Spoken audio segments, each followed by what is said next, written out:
American Ninja Warrior. Hello, everyone, and thanks for joining us. I'm Matt Iseman. And I'm Akbar Gbajabiamila. This all-racing format in the finals has lived up to the hype, and the women competitors have been so impressive. Last week, Addie Herman led the way, becoming the second woman to go 3-0 in the group stage. She's undefeated. Our defending champ, Kai Beckstrand, showed he's ready to make another run at the title. How did he save it? What? But others, like Josiah Papel, showed they're ready to give him a run for his money. Fastest time of the night. And tonight we take another step towards crowning this year's champion. For a preview, let's go down to Zuri Hall. Thanks, guys. Okay, here's how the night's gonna go. First, we'll see our remaining finalists compete in the group stage. Like the last 2 weeks, each ninja races 3 times, and the 2 with the most wins in each group move on. Then, the competition becomes sudden death. The surviving 32 ninjas will be seeded and placed into the tournament bracket where they'll face each other in do-or-die races. Winners move on till we crown a champion. Guys? Well, we're going to start the night with Group 13 and a color war. Evan White versus Taylor Green. Taylor's already had a big year, and she could get some new milestones tonight, but our reigning women's champ faces a tough first race against Evan White, who was in last year's Final 16. And these two have a rivalry that goes back to middle school. Taylor, I've known her for a long, long time. I actually raced her 3 times on American Ninja Warrior Jr. Oh boy, here we go! And Evan White just edges it out! Oh my goodness, we've seen this before! Evan White takes the win again! The one time that I did beat Evan, it was when it really mattered. Oh boy, she's got it! Oh my God! Evan White What? flashes down! Taylor Green doesn't!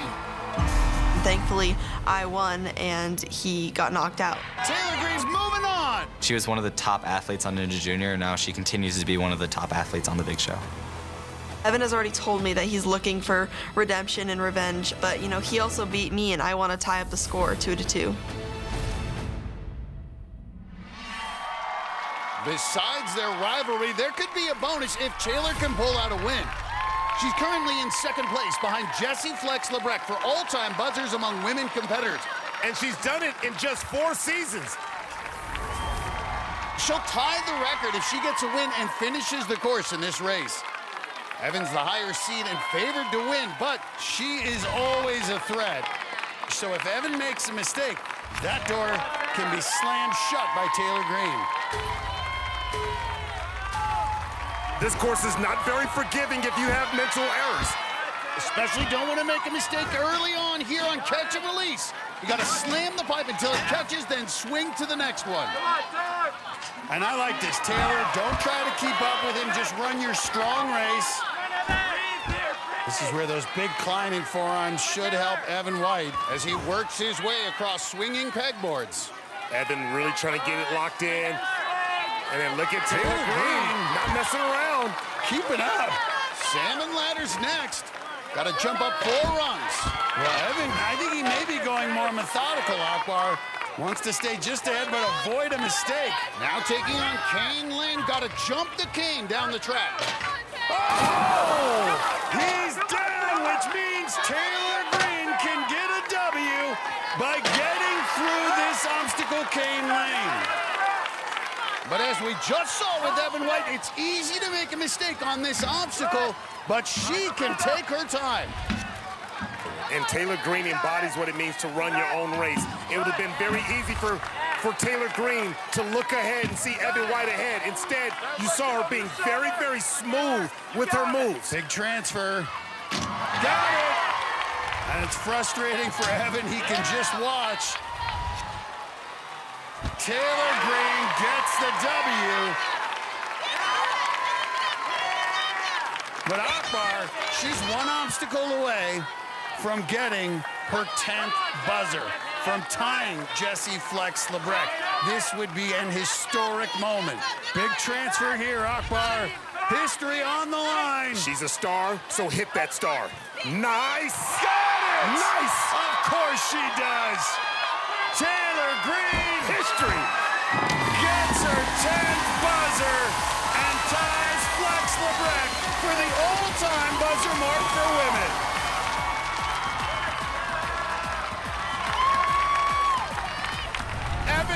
the lead throughout, but banged the cane on the cleat and came up short. Taylor took advantage, made the difficult grab on hourglass drop, and evens her record to 2-2 against Evan White. Taylor, let me ask you, do you happen to know how many buzzers that was you just hit? 10, I think. Yeah. That means you just tied with Jesse Flex Lebrecht, and you're not done. What was that race like?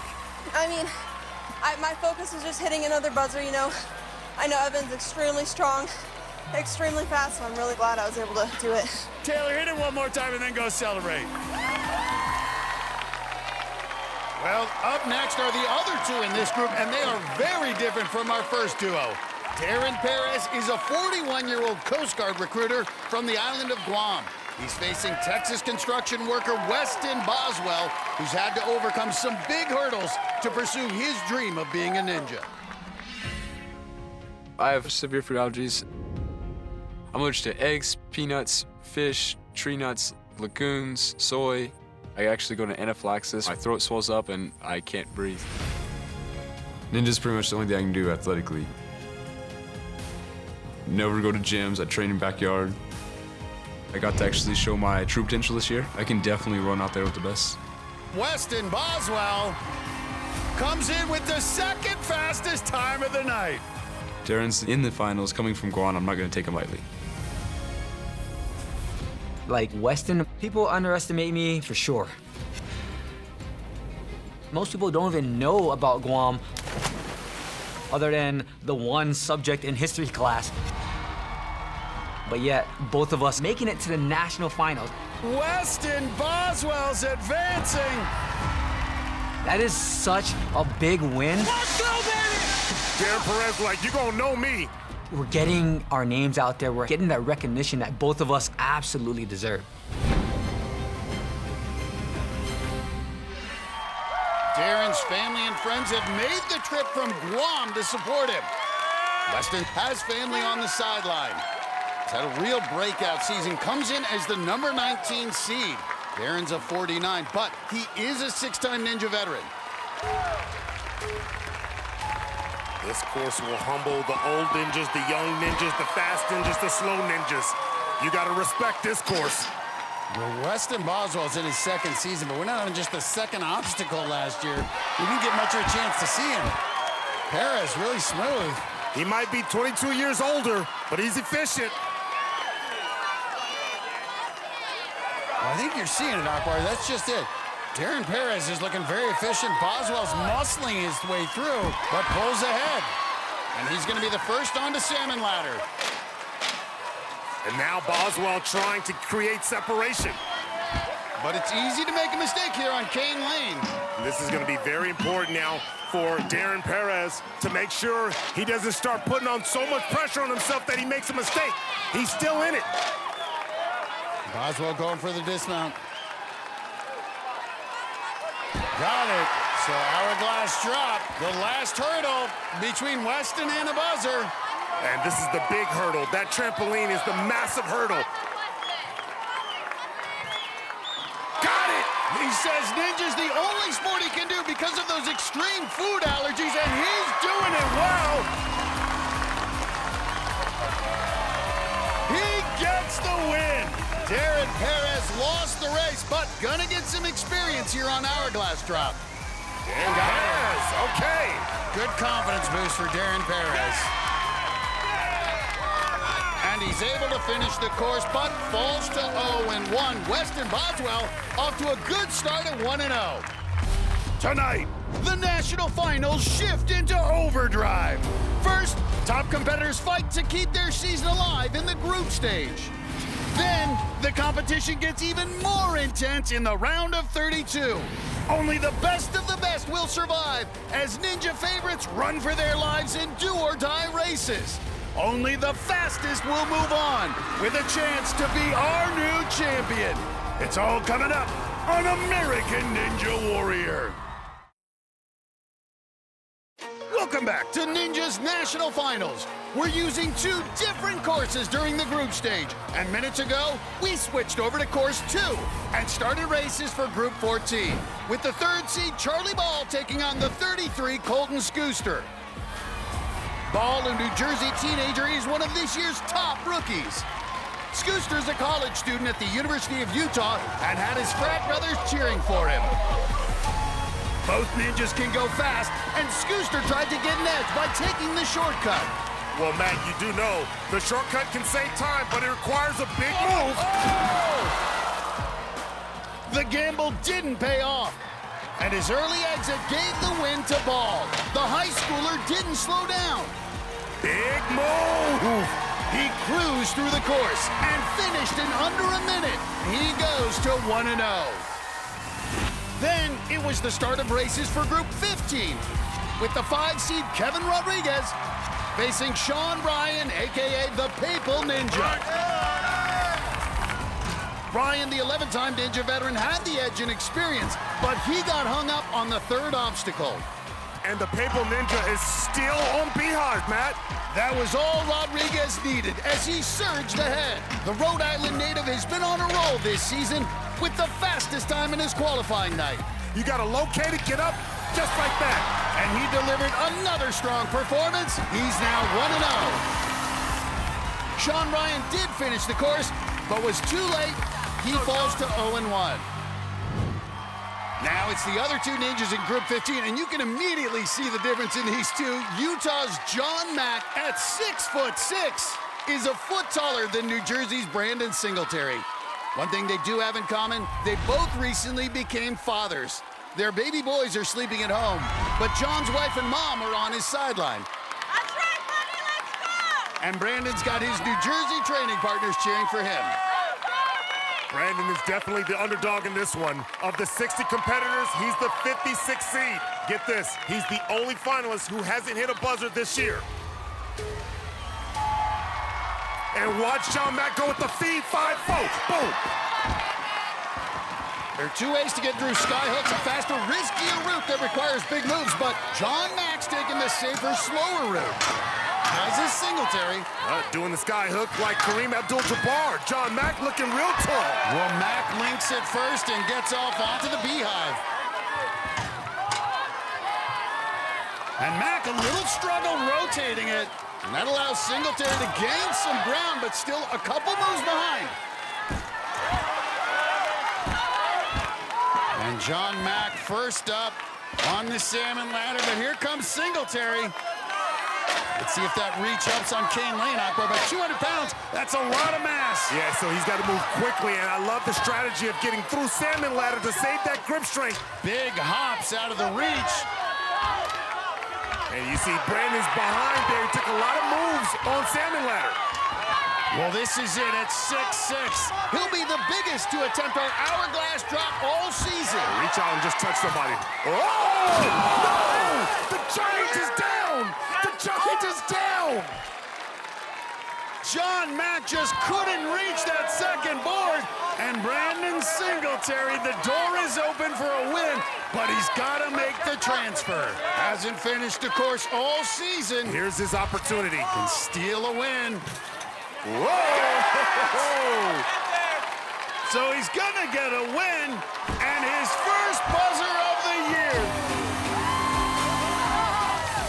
The new dad came through when it counted. You never know how these races are gonna end up. John Mack may be 6'6", but size alone won't get you past hourglass drop.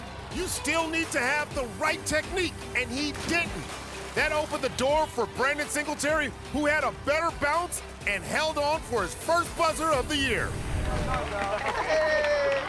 He did it at the right time, and he's now 1-0, while John Mack is 0-1. He's got some work to do in his next two races. Now it's back to Group 14, and the first race for the 28 and 58 seeds, Aaron Deal and Amir Malik. Malik's the four-time Ninja veteran from Vermont. He's going up against a relative unknown, but he is a big deal. Aaron Deal, 15-year-old rookie who we last saw racing on Ninja Junior. The big deal actually came from Akbar on the Junior show. Oh, look at the big deal. He's going now. He's cooking with gas. It's amusing to me that my name is the big deal just because I'm not necessarily a very tall person. Aaron, I know you might have some struggles on the warp ball because of your height, but we can work through that. Bro. Competing on the junior show, I made a lot of friends that I still talk to today, especially my best friend, Max Libra. I think we were both off. Well, I'm definitely the more sophisticated one. What are we doing? Hit it softer. He's a little bit more of the goofball. I just stepped on bird poop. Really? This is fun. Whenever Aaron and I hang out, we go to the beach, we fish. Got any bites? Yeah, so many. We jump in the water, paddleboard, kayak. We're very active friends. It's amazing to see that all of our training is finally paying off. And I just hope to get to race him.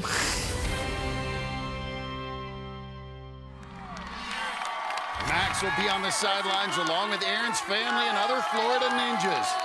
But the real deal facing a tough first race against Amir Malik. The Vermont Baker is known as one of the fastest competitors. That's how he earned his nickname, Sonic. Let's go, Aaron! All right, be careful, slide surfer. You don't want to slip on slide surfer. Bounding through, very even. Sonic, what route are you going to take? You going to take the easy route or the fast route? And I'd say Aaron Deal, he's going for the more conservative route, as is Sonic. I think they realize, don't want to make an early mistake. Whoa, big move. And in sync here on Beehive. Matt, they're neck and neck. This is a good race. Look at that, though. But Aaron makes his move. Aaron Deal links it. He's first to the salmon ladder. The big deal's got the lead. Can he handle the pressure? And here comes Amir. It's still anybody's race as they start Cane Lane. I'm watching a 15-foot track, big gap. Onto a 10-foot track, you can see the leaps. Matt, Amir is catching up, and Amir just went ahead. Amir gets the dismount and pulls ahead of the big deal. Oh, and he took a peek. No peekable here. Well, it's all coming down to the hourglass. Oh, and remember that first board tilts on the hourglass. It's a big drop. Nice! And Amir Malik comes from behind. That's what I'm talking about. Oh! As Aaron Deal splashes down. Woo! I love this. Hey, yo, this race course right here, oh my. A big comeback win for Amir Malik. He goes to 1-0 and a tough loss for Aaron Deal, who's now 0-1. Coming up, Taylor Green's got a shot at history. Nice! She can become Ninja's all-time buzzer leader among women competitors. Her second race is next on American Ninja Warrior. Welcome back to American Ninja Warrior and the All Racing National Finals. Minutes ago, we started round 2 races for Group 13, with Evan White facing Weston Boswell. White is the top seed in this group, but he lost his first race to Taylor Green. So he needed to win against Boswell, the Texas construction worker who battles severe food allergies. The two teenagers stayed close on the first part of the course, but as they took on Cane Lane, Boswell was able to pull ahead. He's making big jumps with the cane. Boswell just needed to get past Hourglass Drop. Got it, which he did, and he notched his second straight buzzer. Evan White missed the grab. Whoa! He falls to 0-2 and is in danger of not moving on. And now it's the other two from Group 13. On one side, it's the Coast Guard recruiter from Guam, the 6-time Ninja veteran, Darren Perez. He'll be facing Taylor Green, our reigning women's champion. Taylor's going for her second straight win in these races, and she could make history. She's currently tied with Jessie Flex Lebrecht for most career buzzers among our female competitors.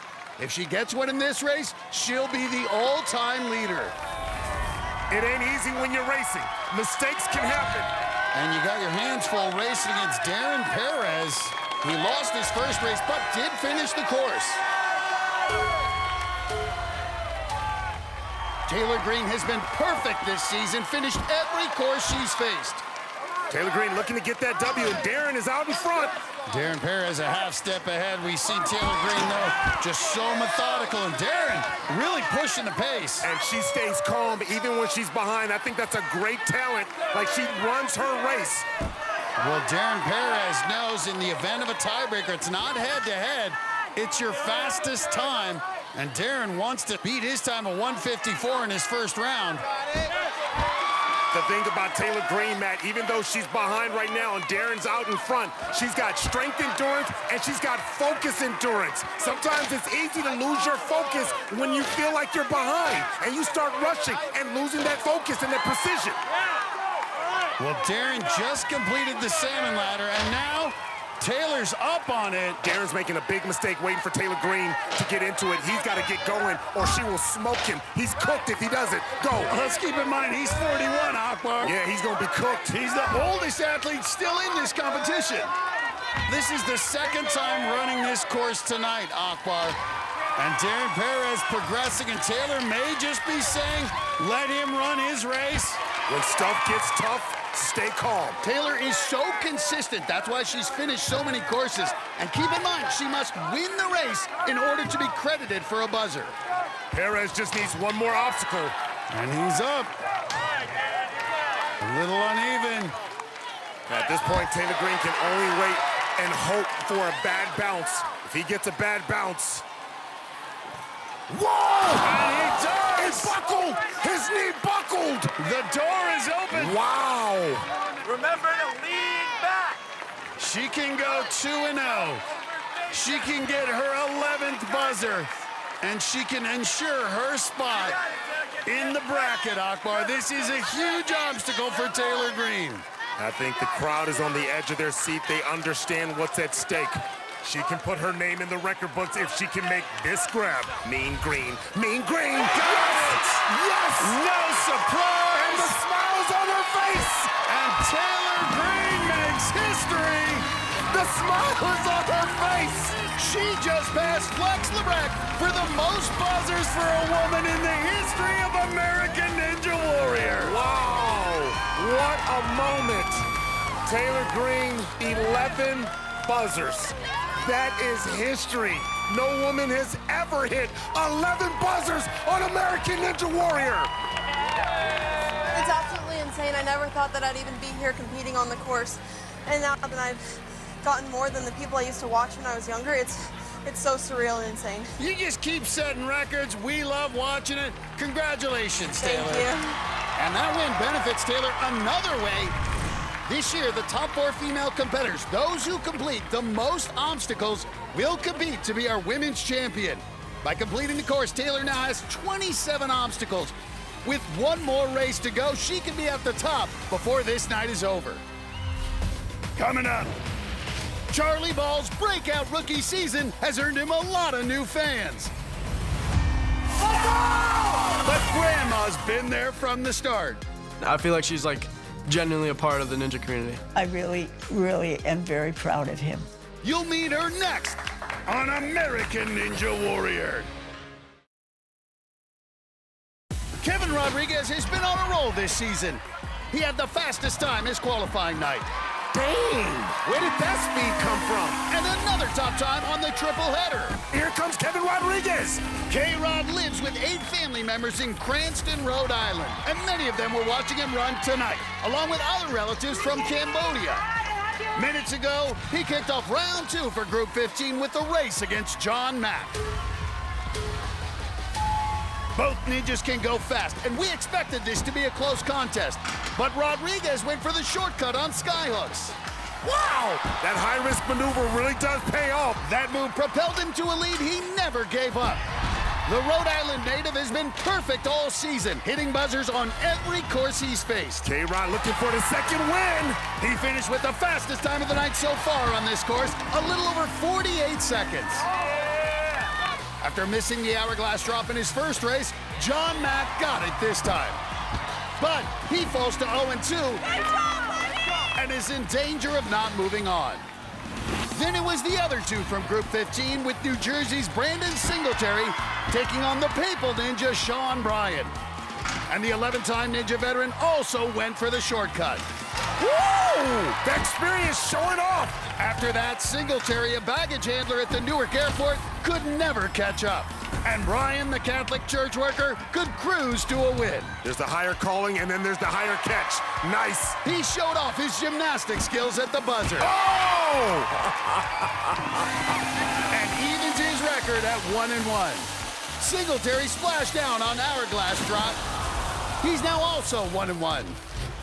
So Rodriguez is in command of this group with Bryan and Singletary in the middle at 1-1. John Max winless and in trouble with only one more race to go. Now round 2 begins for Group 14 with the face-off between the 2 highest seeds, Charlie Ball and Aaron Deal. Both are rookies and only 15 years old, but they had stellar seasons, especially Charlie Ball, who's been one of the fastest on every course. And his success is no surprise to his grandma. Happy birthday to you. My grandma's the biggest Ninja fan in the house. Happy birthday to you. Happy birthday. My whole family got into Ninja because of my grandma. I've been watching you since you were 6½. And when there were races, you always won. And when you didn't win, I was more upset than you were. She even texted and DM'd a bunch of ninjas on Instagram, like Joe Moraski, Ryan Stratus. Comments on people's posts. I feel like she's like genuinely a part of the ninja community. Charlie will have his grandparents watching from back in New Jersey. It means so much that she's gonna be able to watch me from home. Oh, he's going for speed. He's going for speed, Matt. We've been waiting for this moment since I was 7 years old. And right into kite surfer. And she always told me it would happen. I just have to keep following it. He's doing what he's dreamed of doing all these years. Charlie Ball! I really, really am very proud of him. Mom, I'm sorry you can't be here, but I'm gonna hit this buzzer for you tonight. Grandma and Grandpa watching from back in New Jersey, while Mom and Dad are on the sidelines. If Charlie wins this, he's almost guaranteed to move on. If Aaron loses, he'll be 0-2 and in a huge hole, so a lot on the line for both. Oh, good get off there by Aaron Deal. Dead even. Let's see if anyone sells out for the risky move. And Aaron hung up a little bit on that first transfer. Now Charlie's pulling ahead. Wow. Well, Charlie Ball just so smooth and gives himself a big edge. Yeah, he is making that big separation. Beautiful on Beehive. Well, Charlie Ball has a commanding lead. And Aaron Deal still has an opportunity. Remember, we've seen ninjas go out in front and still lose the race. And Charlie Ball, steady progress on Cane Lane, but here comes Aaron Deal. Charlie Ball spending a lot of time trying to finish Cane Lane. It's not over. But this is it, Akbar, the big drop. Here comes Aaron Deal, closing, putting pressure on. Oh my goodness. Matt, they're tied up. This is the art of the deal. Aaron can't capitalize. A double fall, but Charlie Ball got there first, so he gets the win. It came down to hourglass drop. Charlie got both hands on the board, but couldn't hang on and hit the water for the first time this season. That opened the door for Aaron, but he came up short and loses his second straight race. Charlie's now 2-0, all but assured of moving on to the bracket. And now it's the other round 2 race for this group. Utah College student Colton Skooster and Vermont's Amir Malik. Skooster had a shocking fall on the second obstacle in his first race, so he's looking to rebound, but he's gonna have to outrace the man they call Sonic. Amir earned his nickname because of his speed on the course. And last year, he flew into the round of 32. Oh, boy. And Malik is pulled ahead. Oh, he's looking, don't look at him, go! But a moment of hesitation ended his season. The loss taught Sonic a valuable lesson. Sonic, you were right there, and you took a look and kind of froze. I don't quite feel like I lived up to the name Sonic. Last year, I was playing a little bit safe, but this year I'm going for it.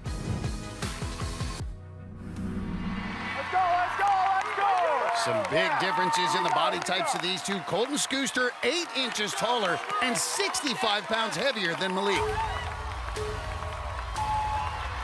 All right, here we go. Oh, good start, Akbar. Nice side by side here. Now this is where the 65 pounds could be a disadvantage for Scooster.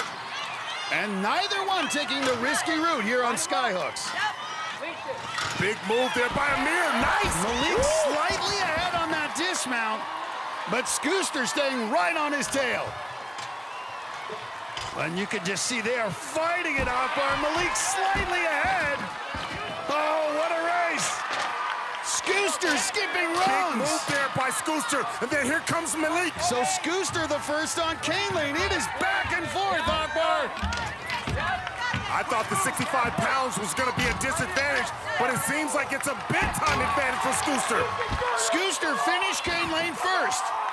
Well, the pressure's on Amir Malik. He must complete this. Big drop. Scooster's got it. Malik's got it. Oh, Scooster got it. Oh, my gosh. Scooster gets the win. Whoa. Oh, my goodness. By 0.2 of a second. Oh, my. Whoa. Remember last year? Amir looked over at his opponent near the end and lost the race. He said he wasn't going to do it again, but he did. He peeked over at Scooster, who just threw his body over the wall. That right there was the difference in this race. Boys, what a race. Scooster, what were you feeling? I mean, I was honestly just so mad after my last race. I haven't fallen on the second obstacle since my rookie season. I just said, let's go all out. And I did it, and I'm proud of myself. Well, boys, a phenomenal race. 0.2 of a second separated you. Congratulations, more races to come. Go catch your breath real quick. Coming up, John Mack and his wife brought home a miracle baby just a few weeks ago. You and Mom gonna cheer me on? You guys gonna watch me? Now he needs a miracle run to save his season. Oh! No! Can he pull off a win against the Papal Ninja, Sean Bryan? That's next on American Ninja Warrior. Welcome back to Vegas and American Ninja Warriors National Finals. Minutes ago, we kicked off the important third-round races, starting with Group 14. Vermont's Amir Malik was 1-1 and desperately needed a win, but he was facing New Jersey's Charlie Ball, who was 2-0. From the start, these two pushed the pace, with the impressive rookie Ball maintaining a slight lead over the four-time veteran Malik. But Malik is right there. Malik is going for it. It was anyone's race as they faced the final obstacles. And now it's about the big moves on cane lane. It came down to hourglass drop. We got action, boss. Oh! Malik splashed down, and Charlie Ball bounced through. He got his third win and secured his spot in the next round. Amir is now 1-2. His fate will be decided by this group's final race coming up in just a few minutes. Then it was a round 3 race for Group 15 with Kevin Rodriguez facing Brandon Singletary. Rodriguez is undefeated in the races and has been one of the fastest ninjas all season, so Singletary knew he'd have to go all out to win. Both guys tried the shortcut on skyhooks, but Singletary couldn't get off the hook and eventually splashed down. Yep, he's down. But he would have had a tough time catching Rodriguez. That he is putting on a show. K-Rod got his third straight buzzer and finished with the fastest time on this course all season. Let's go! He's now headed to the bracket where he'll have one of the top seeds. Brandon Singletary's 1-2, but with his slower finish time, he's eliminated. The final spot from this group will be decided by this next race. Guys, John Mack has his back against the wall in this race against Sean Bryan. He needs a win with a fast time or his season is over. Sean Bryan's a Catholic church worker, and he always points to the heavens before his runs. And this year, John Mack is also feeling blessed. Shortly before the season started, his son Jason was born 11 weeks premature. John and his wife Ashley spent almost 2 months in the NICU. Thankfully, Jason is now thriving. There's a smile. We happy now. And father and son inspire each other every day. Jason is pretty much the only thing I'm thinking about when I run these races. I hope we do a good job, man. I want to make you proud. I want to be a cool dad. I'm running for my son to show him that anything is possible and that you absolutely should dream as big as you possibly can. John's wife and mom on the sidelines holding a photo of baby Jason. John's got to go all out here. His only shot is to win and finish faster than Sean Bryan's best finish of 1 minute 8 seconds. Otherwise, Bryan moves on and Mac goes home. And a good start for Bryan. Here you go. John Mac is all about that business. You can see the big man just lopes out there so fast. Sean Bryan going high risk. Got it. Pays off. Sean Bryan is not messing around. John Mac, though, still in it. All right, he's got a reach. This is a big reach, though. Oh, Sean Bryan on now to the salmon ladder. But here comes John Mac. Oh, Sean Bryan is down. Oh, wow. So John Mac has the win, but it's not enough. He still has to go faster than 108.72. It's not over yet. This big fella is moving. Look at him go feet 5-4 through this course. Akbar, he missed this on his first run. All right, come on, big fella. Get it when it counts. 6-6. Nice. Wow. He's about to go sub 1 minute. His back was against the wall, and John Mac delivers. Saves his season with a run that's under 1 minute. Sean Bryan made big moves to grab the lead, but shockingly missed on the salmon ladder. John Mac still had to finish with the fast time. He turned on the jets and pulled it off. Hey, John, not only did you get to win, you did it faster than Sean Bryan's fastest time. You're going racing in the bracket, buddy. Let's go. Hey, I know your son has got to be proud, man. He's going to love watching this someday. Oh, man. Hey, we're dads, man. We get it. We get it, man. I miss him a lot, but I want him to know that it's important to chase your dream. So I'm just grateful to be here. It's just a wonderful opportunity, and I hope I make him proud. I really do. Well, you've made him proud, man, and we absolutely love watching you compete. Well done. Thank you. You got me tearing up, buddy. Congratulations, John. Look forward to seeing your race. Well, John Mac, a miracle run. He lives to race another day. And we've got a similar situation in the final race for Group 14. Aaron Deal is at the bottom 0-2. He'll be racing Colton Skooster, who's 1-1. Skooster, the Utah College student, just has to win, and he's moving on. But for Florida high schooler Aaron Deal, he's got to get to the buzzer first and finish faster than Skooster's best time. This is definitely my most important race of the season because I know I have to beat Colton's time of just over 1 minute. Oh! It's all or nothing, and I don't have a second chance. Aaron's 0-2. I've been in that spot before. I know how it feels. Oh my, heartbreak for Skooster. And I know he's gonna go all out on this run. I've got to win this race, and if I win this race, I'm moving on. This is the most important race of my career. Now, should he lose this race, Skooster will have one other option. He could get a wild card as the fastest third-place finisher on course 2. The Ninja currently in line to get that wild card is Max Feinberg. 2 weeks ago, he finished in a little over 57 seconds and has been waiting ever since to see if anyone can beat that time. The pressure is on. So a lot of anxious moments. The fate of 3 ninjas will be decided by the final race on this course. It's a lot of pressure, but the one way to be safe is to go fast. Skooster's 10 inches taller than the 5'4" Aaron Deal. Will either try the shortcut on skyhooks. Nope, they're both gonna play it safe. Nobody wants to risk it all on the second obstacle. Nice. And Deal first to dismount. Whoa. Skooster takes a tumble. And the big deal's putting the pressure on Skooster. He's running like he knows what's at stake. He understands. He's got to get to the buzzer quickly.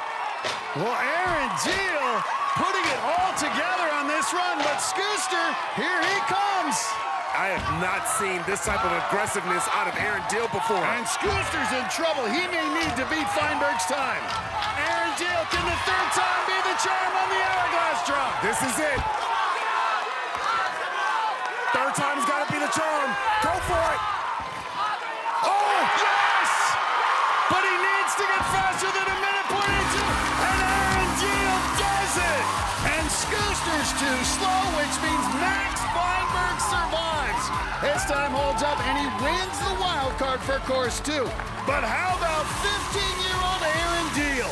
In the final race, when he had to have it, he delivers the win, and with his time, he's moving on. This stumble by Colton Schuster put him behind, and he could never catch up. Aaron Deal had fallen twice on Hourglass Drop, but he nailed it this time to keep his season alive. Colton Schuster finished behind Max Feinberg, so he doesn't get the course 2 wild card, and his season is over. Colton, congratulations, man. You pushed it, but you ran into the big deal. Good job, dude. Proud of you. Proud of you. That's all I can say. Thank you, guys. Aaron Deal, go celebrate. You're moving on. When the deal needs to get closed, count on Aaron Deal. He now joins Charlie Ball in the 2 moving on from this group. It's the 2 15-year-olds who survived the group stage.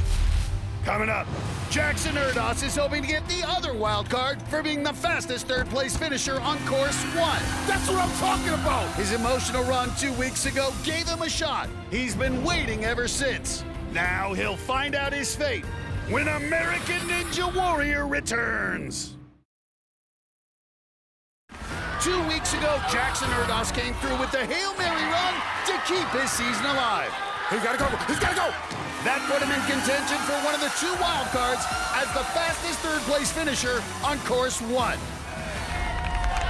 Just like Max Feinberg on course 2, Jackson has been waiting and watching to see if his time holds up. And he's about to find out, as Group 13 will be the final foursome of the night. Starting it off for them is Evan White and Darren Perez. Both these guys are winless, so their only hope to stay alive is to beat Erdos's time and move on as the wild card. And that's especially surprising for White, who came into the season as a top contender, but has yet to finish the course. I still have one last chance, and I'm just going to go all out and go for that wild card. So that's the only thing that I can do to keep my season alive at this point. Darren Perez has finished, but it was more than a minute slower than what he'll need right now for that wild card. You have to beat 49.30 seconds or it just doesn't matter. Well, Evan White exploded onto the scene last year. Actually took out Daniel Gill in the bracket. Well, he's gonna need to be just as explosive in this national finals. And look at that. Oh, a slip. A slip. And he's having trouble with the momentum, and a couple extra swings. Just gets off. Darren Perez falling further behind, but Evan White still got a chance. Big move. 2 big moves. On to Kane Lane. He's got to pick up the pace. Oh, right here. Take that cane right over. He's going for it. It's going to be close. Oh, man. He's got to go, but if he rushes it too much, he might miss on the bounce. Oh, he's got it. He's got it. It's going to be close. But just not fast enough. Misses by less than a second. Oh, my goodness. Jackson Erdos survives, and Evan White's season ends in heartbreak. Darren Perez still trying to finish. Oh! And now his season is over as well. Evan, I can see by your face, you know, by just over half a second, you came up just short, my man. I know it's frustrating, but what a run. What's going through your mind? Yeah, I mean, there were definitely spots where I could have saved a couple extra seconds, and definitely that half second. Are you rethinking swinging pegboards? Absolutely, yeah. I messed up my hands, didn't do it like I did in the other races, and that was the difference. But Jack's a great competitor. Can't wait to see where he goes in the rest of this competition. Well, listen, I have a feeling you're going to use this as motivation, and we'll see you back next season, Evan. Thank you, appreciate it, guys. Congrats on a great one. Thank you. So we're down to the final race in the group stage. It's Taylor Green taking on Weston Boswell. They're both undefeated and have secured their spot in the next round, but there's still a lot riding on this race. As we told you earlier, this year the 4 women who complete the most obstacles will compete to be our women's champion. Taylor's currently at 27. She can add to that and secure her spot in the top 4. She can also become the third woman to go undefeated in the group stage, joining Isabella Folsom and Addie Herman, but she faces a tough challenge against Boswell. This guy's had a breakout season, and with his spot in the next round secured, he can go fast to try to improve his seeding. I think Weston Boswell's gonna let it fly. He's got nothing to lose. Taylor Green doesn't usually go for speed. But we know Taylor Green, she is consistent. Boswell, real smooth linking it there on catch and release. And Taylor Green keeping it close. Taylor Green has her plan, and her plan has been flawless thus far. She keeps the pressure on and lets the other guys make mistakes. Ooh. Close on that dismount. Not clean, he's a little reckless. Well, here we go, on to Kane Lane. Taylor doing what she always does, avoiding mistakes. She's just so consistent. Boswell still pushing for that fast time. Just one obstacle to go, the dangerous hourglass drop. But watch this mount here, this big transfer. Mount up. Oh! You're fine. And once again, the door is open for Taylor Green. No woman had ever gone undefeated. Then Isabella Folsom did it. Then Addie Herman did it. Big transfer. And look at that, Akbar. Taylor Green, if she can survive hourglass drop, she would also be undefeated. She's now tied with Isabella Folsom for most obstacles completed with 32, so she's guaranteed to be one of the four ladies who'll be racing to be our women's champion. Can she get the hourglass drop once again? All she can do is stay focused. Good technique. Taylor Green adding to history. Her 12th buzzer, 3-0. Is there nothing she can't do? This is a big-time ninja star. Weston Boswell suffers his first loss, but the night belongs to Taylor Green. She gets her third buzzer from the group stage races. So Taylor and Weston are moving on, and Taylor becomes the record-setting third woman to go 3-0 in the group round this year. So that wraps up the group stage. We've had 60 ninjas go head-to-head in 90 races and had some great moments. What? Oh my goodness! Oh. Now, only 32 ninjas are left, and from here on out, every race is sudden death until we crown the champion. And we can now seed the athletes and place them in the bracket presented by the Active Cash credit card from Wells Fargo. And look at some of these matchups. Taylor Green will try to keep her history-making season going. She'll face a former Ninja Junior champion, Ohio's Nathaniel Hanvu. And how about this? Two dominant ninja families will collide when Isabella Folsom takes on Luke Beckstrand. And Luke's brother Kai has a tough first race against another former Ninja Junior champ, Jackson Erdos. And this season, everyone at home can join in on the action. Just go to NBC.com/ANW bracket, and you can make your predictions for each race and pick who you think will be this year's champion.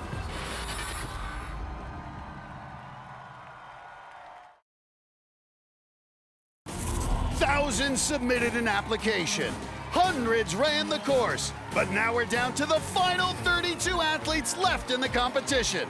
Among them are a record 4 women, 5 rookies, and our defending champion. Let's go! And we now move on to the bracket stage of the competition. It's just like March Madness. You win your race, you move on. If you lose, you're out. The ninjas have been seeded based on their times in the group stage. On the left side, we've got the 16 ninjas who raced on course 2. And on the right side, 14 from course 1, along with our 2 wild cards. For more, let's go down to Zuri. Guys, standing behind me are the 32 athletes who've made it into the bracket. One of them will be this year's champion. The do-or-die races will take place on this course. With only elite ninjas left, we've made changes to make the course even tougher. Skyhooks is now in the 3rd position with a handle on the ring, so there's less control. There's also a new shortcut if you're willing to risk flipping that panel in front of the hook. We've added an extra cleat to jump over on Kane Lane, making it even more difficult. And the final obstacle is now road signs, a test of timing and grip strength that's previously only been seen on the Stage 3 course. No! We're going to start with a matchup of the 7 and 10 seeds on the right side of the bracket. Ashton Myler taking on Jay Lachey Lewis. Ashton's part of the Utah family known as the Ninja Kids, with millions of subscribers on YouTube. Jay Lewis is a Florida college student who's a 6-time Ninja veteran. He lives and trains with fellow Ninja Luke Dillon, and although they are serious competitors on the course, when they're at home, they like to joke around, especially in the kitchen.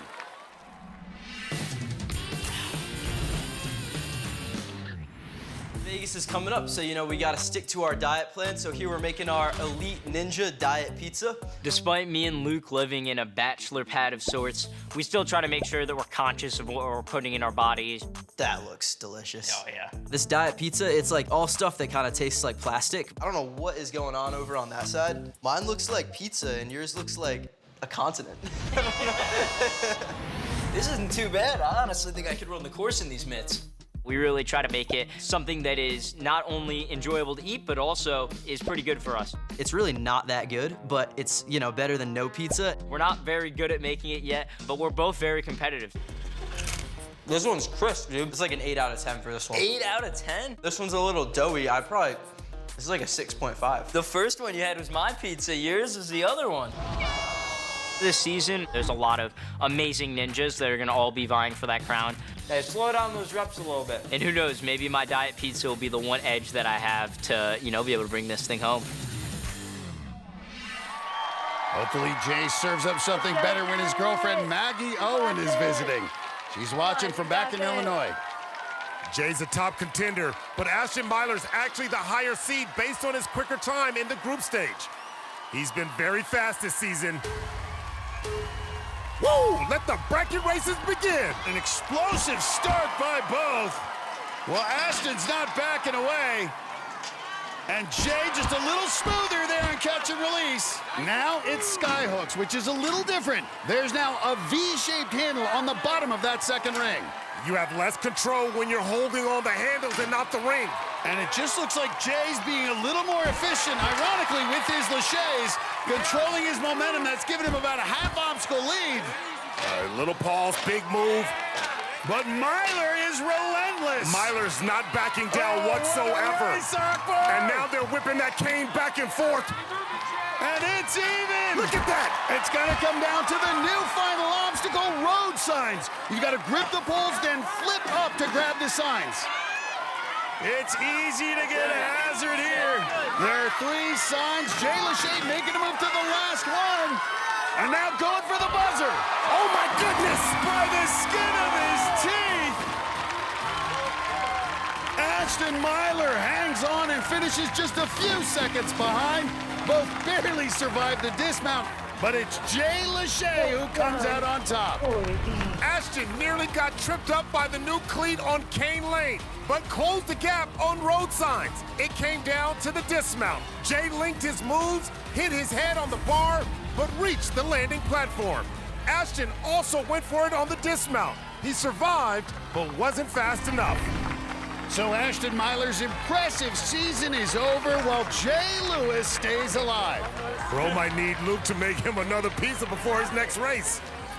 Jay's the first to advance to the round of 16. He'll be facing the winner of our next race, a battle between the 2 and 15 seeds.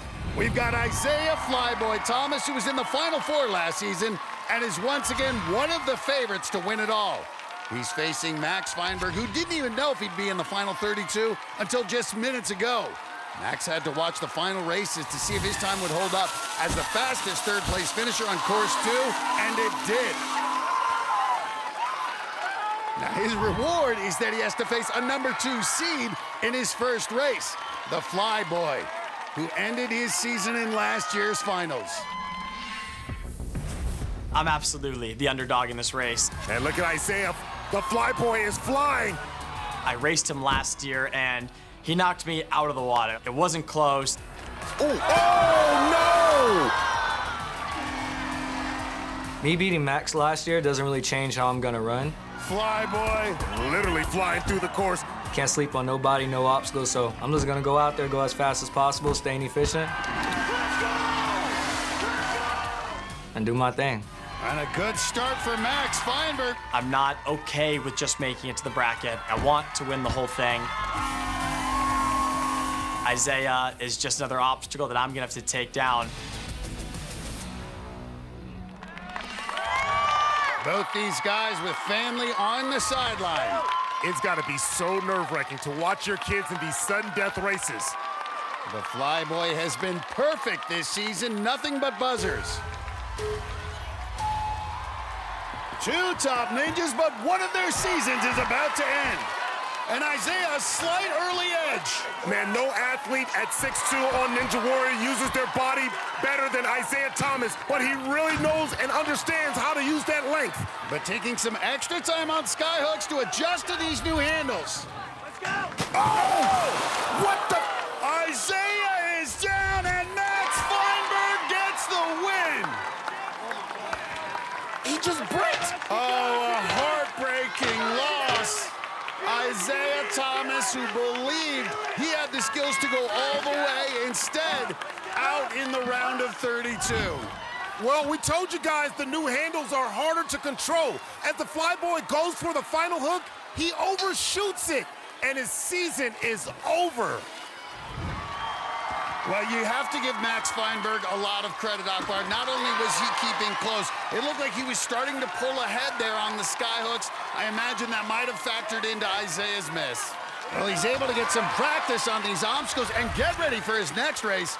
Remember, Max Feinberg finished third in his group, only got in as a wild card, and he just pulled off an upset of the #2 seed, Isaiah Thomas. He got his revenge on the Flyboy. And Feinberg now moves on to the round of 16. Coming up, it's the football player versus the basketball dunker. Yeah! Impressive rookie Nick Warren takes on speedy veteran Matt D'Amico. Next on Ninja's National Finals. We're in the middle of a round of 32 races, and moments ago, it was a battle from the right side of the bracket between the 6 and 11 seeds. Texas construction worker Weston Boswell has had a breakout season, hitting 4 buzzers already. He was facing a tough task against the boss, Tennessee's Elijah Browning. Browning, who has a 4-inch height advantage and went 3-0 in the group round, put the pressure on Boswell, who was in his first ever finals. But he was matching the veteran move for move. Wow, he is right there showing that he belongs. Side by side, and Weston slipped! He slipped! So Browning got the win and his 4th straight buzzer in the finals.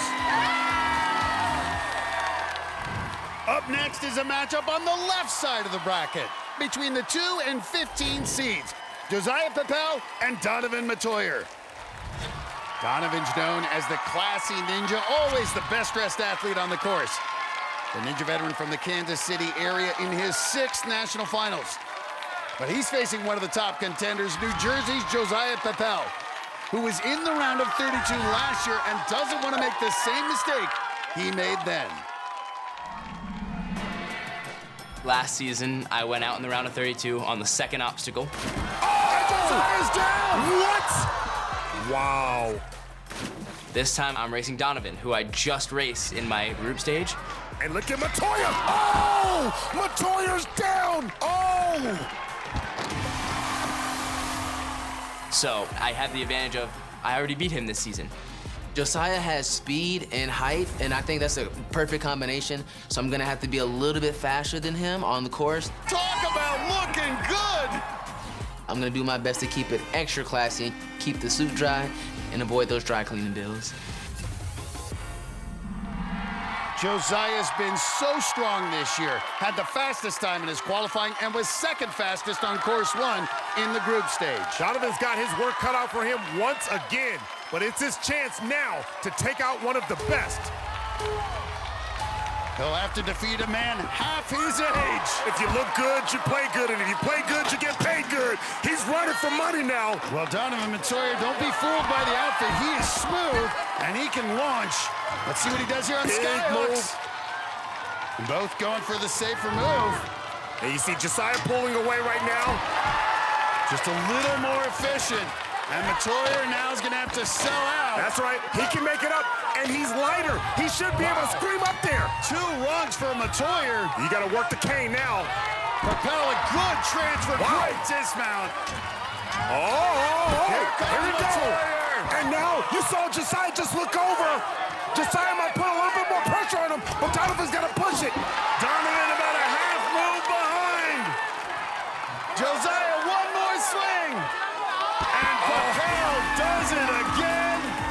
Knocks off Matoyer for the second time. Matoyer tried to keep it close, but he couldn't match Josiah's speed. Propel put up the fastest time we've seen tonight, under 54 seconds. One move on Skyhooks gave Josiah the lead as Donovan took an extra swing.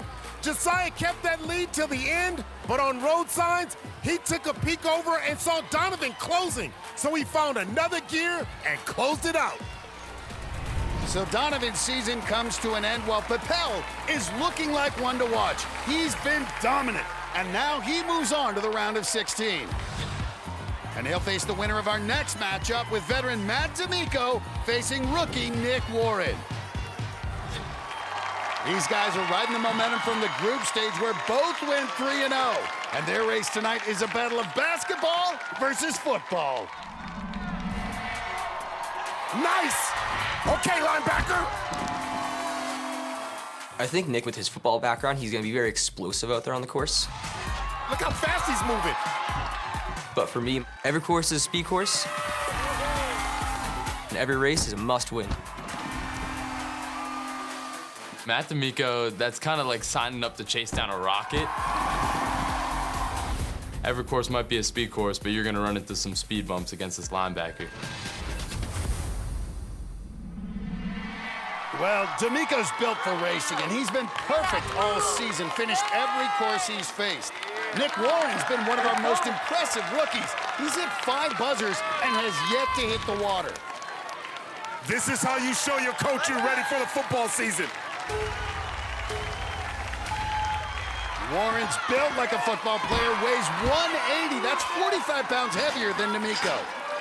Good power out of both. Who can link it? Woo! Both of them do.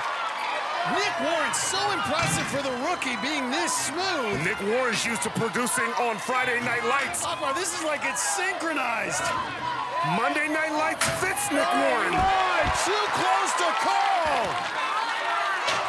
As a former football player, I can tell you, football players don't back down. Nick Warren did it in 2 moves and gains an edge. But Nick Warren's down. D'Amico just needs to finish Kane Lane. Oh, what could have been for the 15-year-old, but D'Amico gets the win. Well, I can tell you for Nick Warren, he's going into training camp knowing that he pushed it on Ninja Warrior. Respect it. Look at that. Matt D'Amico. He's got the win. He's just going to finish it out. Get a little practice on road signs so he's ready for it in his next race. Just needs the dismount. And he's going to cruise to another buzzer. And D'Amico's in the final 16. There's an extra cleat on Kane Lane for these races. It came into play here as Nick Warren tried to jump over it and the U-shaped dip in the track right behind it. That's a big move, and he just missed it. So a great rookie season for Nick Warren comes to an end. Matt D'Amico moves on. He'll now face Josiah Propel next week in a round of 16 showdown. Coming up, she's already had a history-making season. Yes! Can Isabella Folsom keep it going against one of the top competitors, Luke Beckstrand? That's next on American Ninja Warrior. Moments ago, we had a round of 32 race between top-seeded Kevin Rodriguez and Colorado's Jaleesa Himka. She's having her best season ever, and if she can conquer a few more obstacles, she could be one of the 4 who'll race to be this year's women's champion. Rodriguez has been unstoppable this year, putting up the fastest time his night of qualifying and in the group stage. Okay, K-Rod. Himka took a cautious approach, hoping to add to her obstacle total. Good. Rodriguez has hit buzzers on every course he's faced this season, and he cruised to another one tonight. He's advancing. Though Himka lost the race, she could qualify for the women's tournament if she finished salmon ladder. She knows what's at stake. She did it, then added one more by completing Cane Lane before falling on road signs. Oh! So Jaleesa, Taylor Green, and Isabella Folsom have secured 3 of the 4 spots for next week's tournament to determine our women's champion. The 4th will either be Annabella Heinrichs or Addie Herman, and Isabella can add a few more obstacles to her total right now in her matchup with Luke Beckstrand. Isabella's one of the record-setting 4 women here in the bracket. She's also one of 3 Folsoms in the final 32. On the other side, Luke is one of 2 Beckstrands still competing. The other, his brother Kai, the defending champion. Isabella was a perfect 3-0 in the group stage, has hit 4 buzzers already. Luke's had a couple falls this season, but when he puts it together, he's as fast as anyone, and that's how he earned that number 3 seed. They both had great seasons and both come from successful ninja families, but one of these 2 is about to go home. You already know with Luke Beckstrand, you're going to get a fast time or you're going to get a fall. There's nothing in between with him. You know what? If it's worked for you, why change it? And Isabella Folsom not going to try to match that speed. She's going to run her own race. Woo! Watch out here. Going with the safe route here with that bigger ring. More consistent throw. Well, man, as you get a little older, you become a little bit more cautious. But that's not for Luke Beckstrand. He's far away from being older. Well, he had his fall right here on Cane Lane. And Isabella Folsom just slowly making progress, just chasing him down. Big move here. Got it. Looks like he won't make a mistake on Cane Lane this time. He's smiling, but it's not over. Still has to get past road signs, which could take down even the best ninjas. But this is the first time he's seen this obstacle, so it's going to be interesting how he handles it. Well, what a grip test this is. Those upright pulls so hard. Ooh. Throw it up, lock it in yourself. Ah, he's smiling. He's got it. He knows it. No mistakes in this run, and Luke Beckstrand moves on to the final 16. A few more wins, and he might get a rematch with his brother. But Isabella still has something at stake. Gets her 37th obstacle completed this season, and now has a chance at number 38. Here she goes on road signs.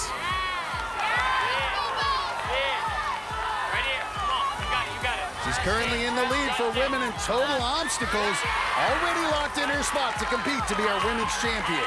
But Akbar, this is a big challenge. You know it would be a nice feather in her cap for Isabella to complete this course. Oh, Isabella's regular season is over, but we're going to see her race next week for the women's crown. Right now, she's tops among the ladies with 37 obstacles completed. Some of the others still have races ahead, so they can add to their total. But Isabella definitely will be one of the top 4. Isabella, it's always so good to talk to you.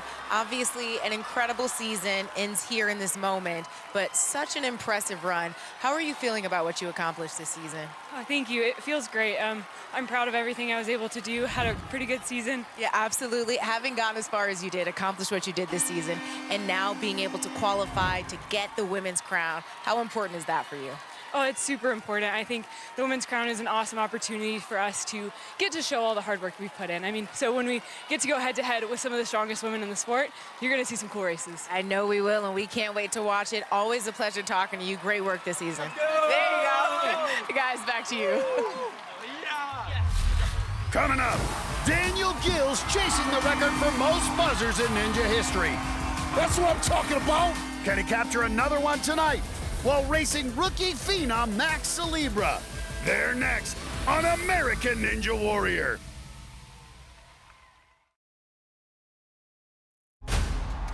Next week, a season of unbelievable highs. What just happened? And heartbreaking lows comes to an end. I'm in total shock right now. Our remaining ninjas continue their do-or-die races. Oh my goodness! Someone will be crowned this year's A&W champion and take home $250,000. Plus, our final 4 women will battle for the women's crown. Yes! It's double the excitement on a special season finale of American Ninja Warrior. But we're far from being done here in Vegas tonight. Moments ago, the 12th seed John Mack, who's been running this year to honor his newborn son, took on the number 5 Illinois rookie Phil Folsom. Mack stands 6'6" and is the tallest ninja in the finals, towering almost a foot above Folsom. Mack kept it close early, but Folsom's speed was a bigger asset than Mack's reach. You don't see a lot of ninjas at 6'6". Over the middle part of the course, Folsom was able to pull away. John Mack a little longer, a little slower. But with road signs as the final obstacle, it's never over till it's over. Whoa! Whoa, whoa, whoa, whoa! Folsom did manage to survive, and he got the win. Ooh, that was a little scary. John Mack also finished, but a little too late, and his season is over. Folsom now moves on to the round of 16, where he'll face either Knox Agaramore or Noah Munier, who race in just a few minutes. Now we move to the other side of the bracket for a showdown between Ninja legend Daniel Gill and Ninja rookie Max Celebra.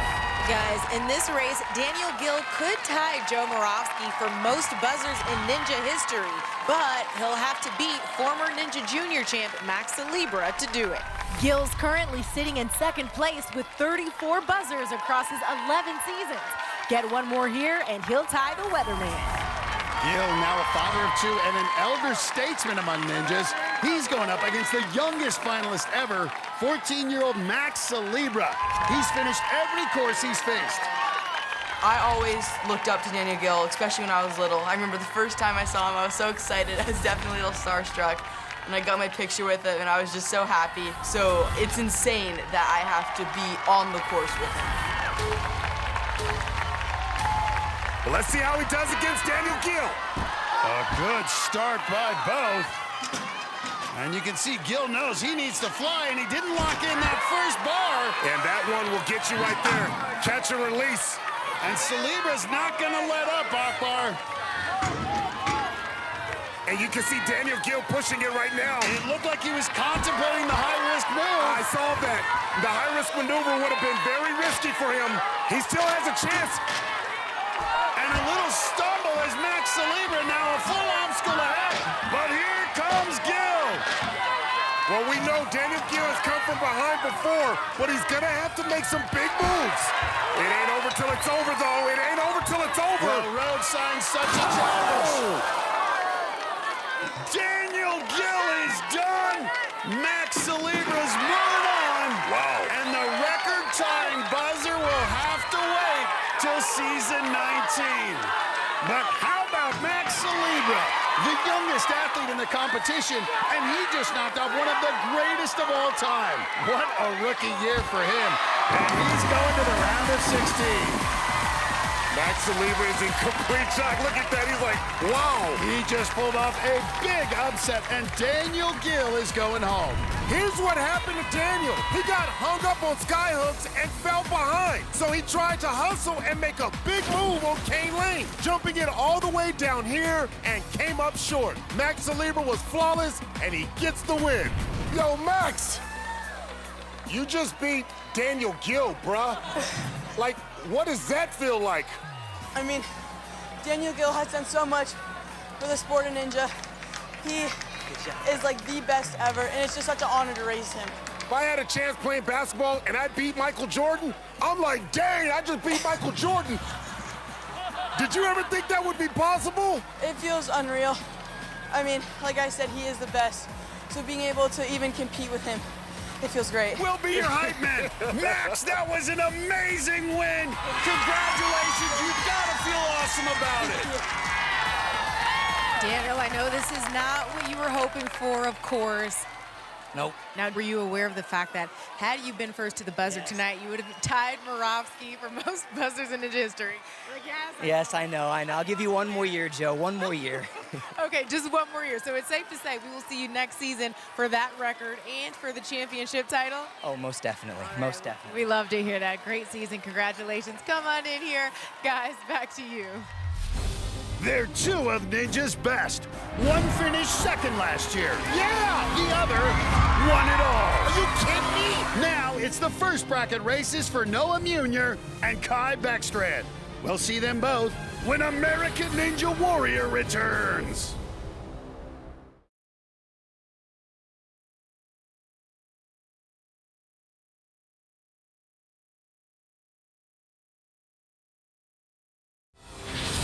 Last year, the championship race came down to the wire. Here we go. This is it. Kai Beckstrand and Noah Munier battled to the final obstacle. Oh! It's Kai. They're rushing the stage. This year, Kai and Noah have made it back to the final 32 once again. But they're both facing tough tasks in their first race. Noah Munier's on the left side of the bracket, and after some struggles in the group stage, he's only a 13 seed. And he's up against the number 4 Naxa Garamore. These two are legit contenders to win it all, facing off against each other early here in the bracket. Munier, the electrician from Massachusetts, and Garamore, the high schooler from Florida. They've been two of the most consistent ninjas since they debuted in season 15.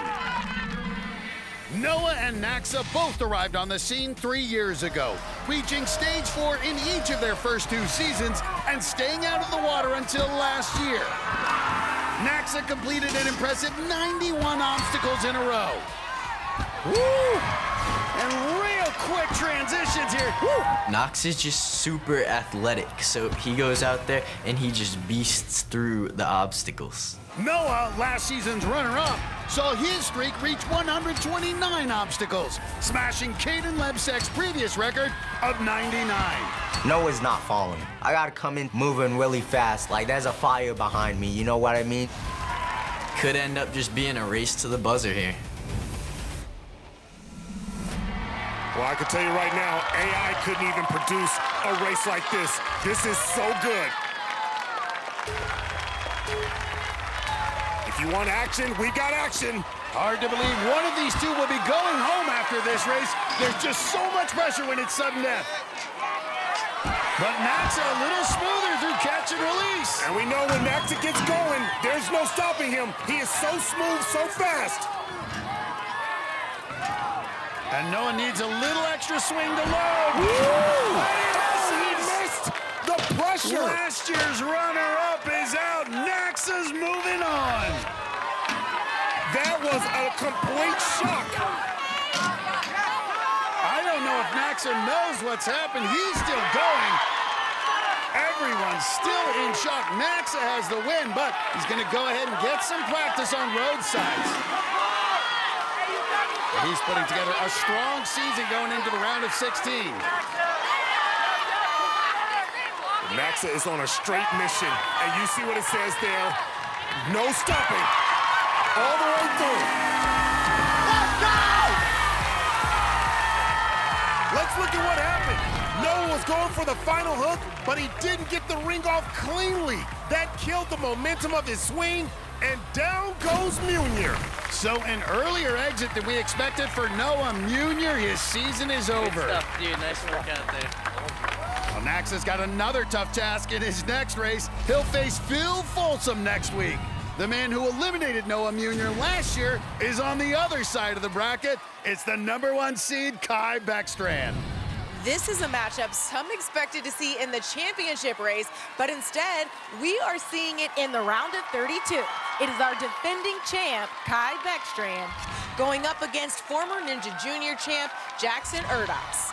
Jackson's the 16 seed because he advanced from the group stage as a wild card. But that's deceptive. He's considered a top competitor, and both of these guys are worried about this race.